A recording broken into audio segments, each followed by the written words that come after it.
kelompok kami. Perkenalkan, nama saya Fabinanda Pratama. Saya Amanah Siti Mesyarul Putri. Saya Warga Fatrisa. Saya Enis Dalika. Saya Gaisar Kumair. Saya Nafur Kamila. Di sini saya akan menjelaskan tentang uji ANOVA. Uji ANOVA atau Analysis of Variance adalah metode statistik inferensi yang digunakan untuk menguji perbedaan signifikan antara rata-rata kelompok yang berbeda. Metode ini memperluas uji rata-rata dan memungkinkan perbandingan antara lebih dari dua kelompok. ANOVA digunakan dalam berbagai bidang penelitian dan analisis data, mulai dari eksperimen laboratorium, periklanan, psikologi, hingga sosial kemasyarakatan. Metode ini juga membantu memahami perbedaan antara kelompok-kelompok tersebut, serta memungkinkan pengambilan keputusan yang lebih baik. Dalam uji ANOVA ada yang namanya uji lanjut, atau bisa disebut dengan post-hoc test, di mana uji lanjut tersebut bertujuan untuk mengetahui perbedaan tiap kelompok secara nyata. Tapi penggunaan uji lanjut atau post-hoc test sendiri bisa dilakukan jika dalam uji ANOVA menghasilkan perbedaan secara signifikan antar kelompok. Syarat melakukan uji ANOVA.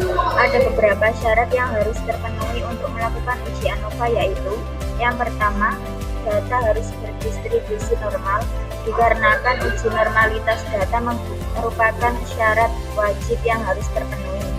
Jika data tidak normal, maka bisa menggunakan alternatif uji statistik non-parametrik, yaitu uji Kruskal-Walsh.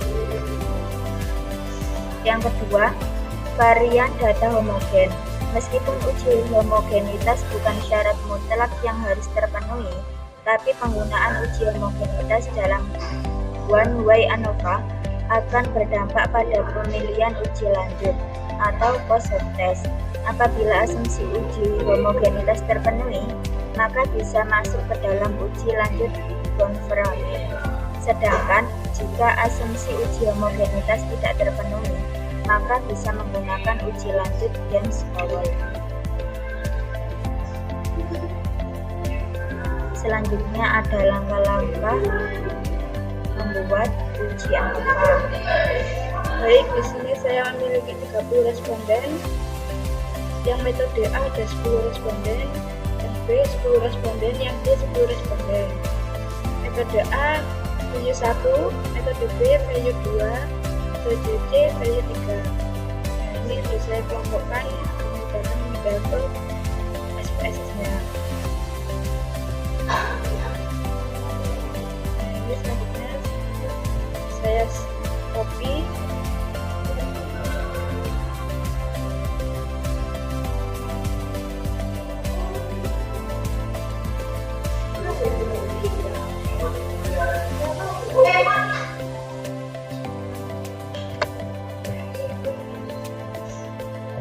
Dipindah ke data view yang kolom 2. Ini yang kolom pertama diisi sama value-nya ini atau dulu.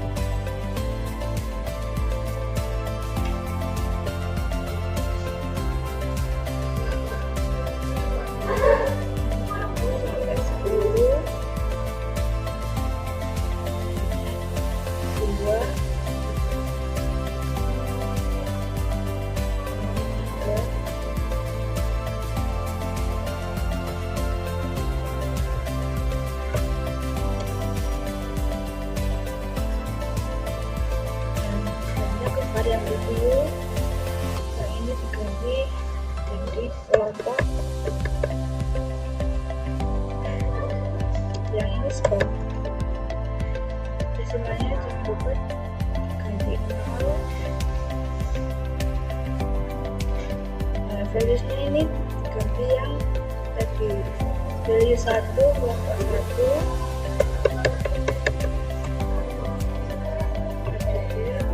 value 2 kelompok 2,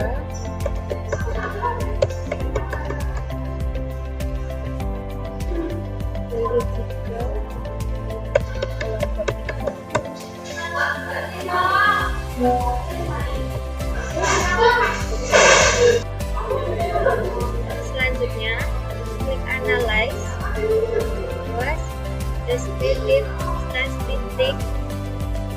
explore, untuk kelompok masukin ke faktor list, dan score dimasukin ke dependent list. Klik all, klik bagian normality poll, continue, oke. Nah, kita cari lihat hasilnya. Di sini berhubung kita menggunakan 30 responden, jadi menggunakan Shapiro wheel, dan nilai signifikansinya yang tertera adalah lebih dari 0,05, maka nilai berdistribusi normal dan bisa melanjutkan ke langkah berikutnya. Selanjutnya yaitu kita melakukan uji ANOVA-nya. Kita kembali ke tabel tadi, ke data view, lalu ke bagian analyze, ke compare means, lalu one way ANOVA. Sudah muncul seperti ini, kita pindahkan kelompok ke faktor, lalu yang skor ke dependent list. Langsung saja kita ke opportunity. Kita ke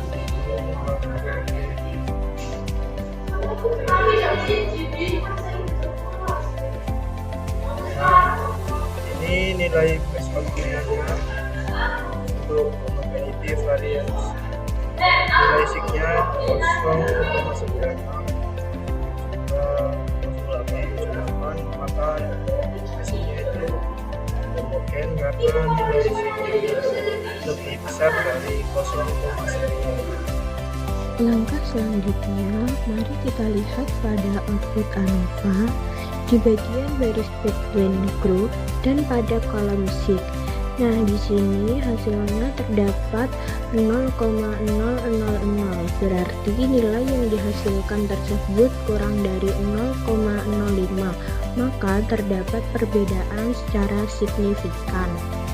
Selanjutnya, kita lakukan post hoc test jika ingin melihat perbedaan setiap kelompok secara signifikan. Nah, cara untuk melakukan post hoc test adalah kita kembali ke data view, lalu klik analyze, lalu klik pada bagian compare means, lalu pilih one way ANOVA. Nah, di sini sudah tidak ada yang kita ganti lagi, lalu kita ke bagian post hoc test. Nah, di sini kita centang pada bagian Bonferroni. Nah, kenapa kita centang pada bagian Bonferroni? Karena data sebelumnya sudah homogen. Dan jika data sebelumnya tidak homogen, centang pada bagian Gainsborough. Nah, berarti adalah continue. Lalu klik OK. Nah, di sini sudah muncul output dari post hoc test-nya. Di sini tertera nilai signifikannya semuanya adalah 0,000. Jadi jika nilai signifikannya adalah 0,000 dan kurang dari 0,05, maka ada perbedaan secara nyata antara kelompok 1, 2, dan 3. Sekian video tutorial dari kelompok kami. Kurang lebihnya mohon maaf. Wassalamualaikum